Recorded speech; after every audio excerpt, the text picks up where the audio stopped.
What's happening, folks? Back with another reaction, back with some more Bee Gees, as Luca tries to pivot and figure out the best way to get into croissant mode as quickly as you can.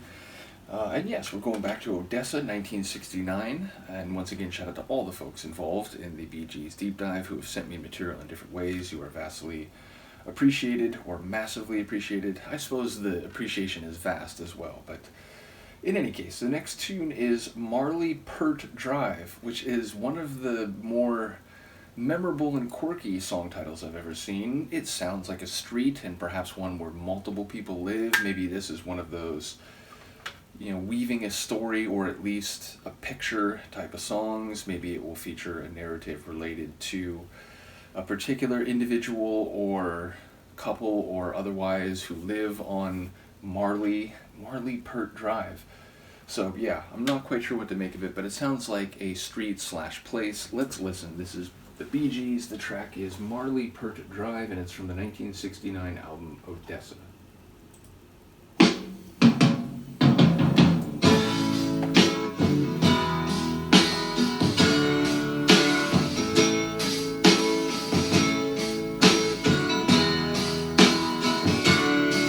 Morning vibe already.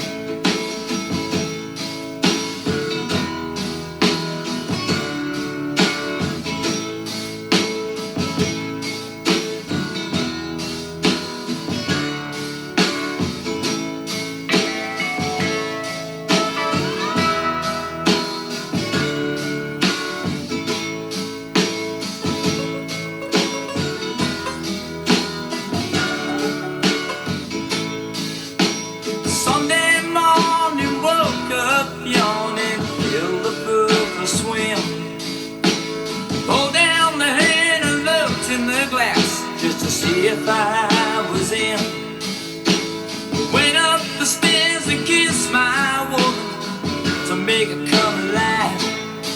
Cause with 15 kids and a family on the skids, I gotta go for a Sunday drive. Well, that took a twist. 15 kids and a family on the skids, I gotta go for a Sunday drive. I just want to reiterate that. That's out they are, so I grabs out the car, convertible 59.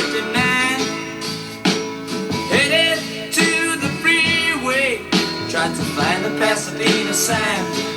10 miles empty quarters, I wasn't feeling any more alive.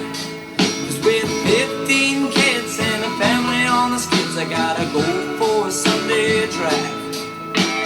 15 kids and a family on the skids, I gotta go for a Sunday drive.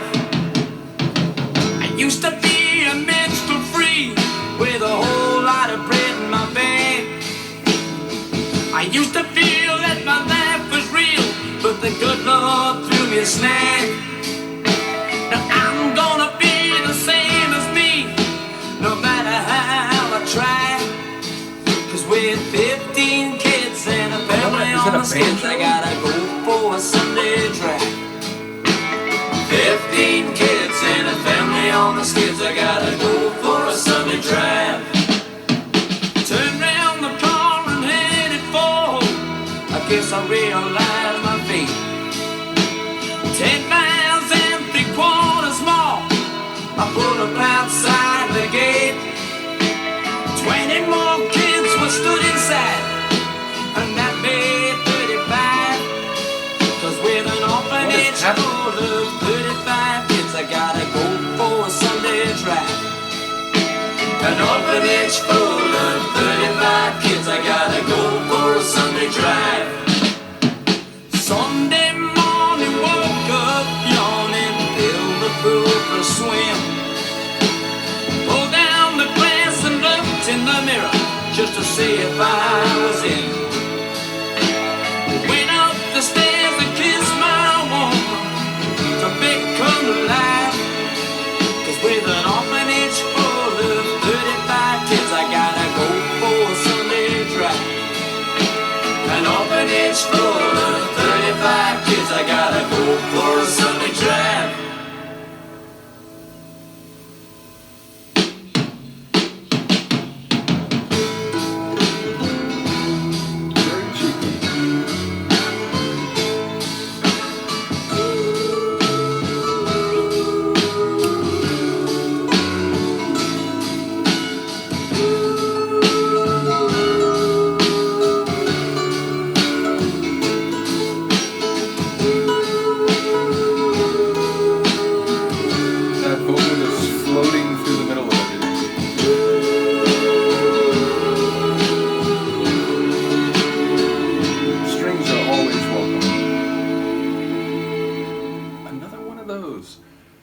I swear, this is a convention going back much farther than my, admittedly, as I've come to know, very shallow musical history had realized. But yes, and by that I mean, I thought I knew some things about some bands, some genres, then you start doing music videos on YouTube, and you learn how much information there is out there, even for a group like, say, Depeche Mode, which I thought I knew reasonably well, and I suppose on some level I do, but there are people out there who know much more than I do, which has aided me over time, and obviously I've learned about a great many other groups. But the point is, that convention of seemingly hitting the end of the tune sonically and then clicking over and adding another measure, but then wrapping things up very quickly after that, almost as a bait and switch. Oh, you thought it was this, but it's that, and now you get the thing you thought. I've heard that in 80s synth pop, 70s post-punk, or indie rock, and now Bee Gees and things that go back to at least the 60s. So I wonder, in different genres, if that convention is, if it has this sort of particular history of its own, or if it really is just sort of coincidental production or like-minded production, people getting a sense for what might hit and what might surprise people, and so over time, even in different genres, those coincidences stack up. But either way, I've heard a number of tunes in different genres and from different decades where they do that. It's a sort of false ending followed by a cool little flourish and then a very quick ending after that. So, but yeah, my understanding of the narrative evolved. At first it felt like it was, so he's a guy who used to be kind of free and he could do what he wanted and he was sort of, just at his own whim.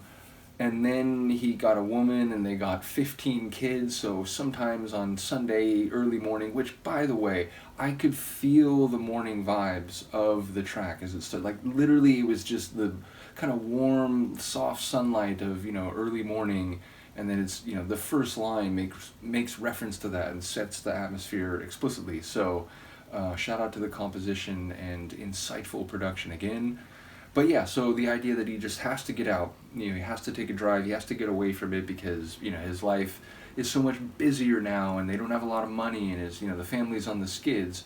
But then it was like suddenly he's at this orphanage and it's 20 kids, 35, and then it's like he's upstairs kissing his lady at the orphanage. So it's like, wait, so he was at the orphanage all along, or was that really a different place? Because, pulled up to the gates, and that at the time I thought was a different location, but then it felt like the two parts of it sort of merge. I'm probably misunderstanding, but even if it's just trying to take care of 35 kids at an orphanage and they're not all your progeny, it still would be a stressful and arduous task. So yeah, either way, it was fun to try to follow the story. That has been a theme of a number of tracks recently as well, where there are these really charismatic and in some cases comedic stories, and I'm just trying to follow the bouncing ball as it weaves around. So look forward to hearing people comment on this one. Luca was a fan too, even though she's been sleeping the whole time. I will pass along the memo about the lyrics when she has more energy.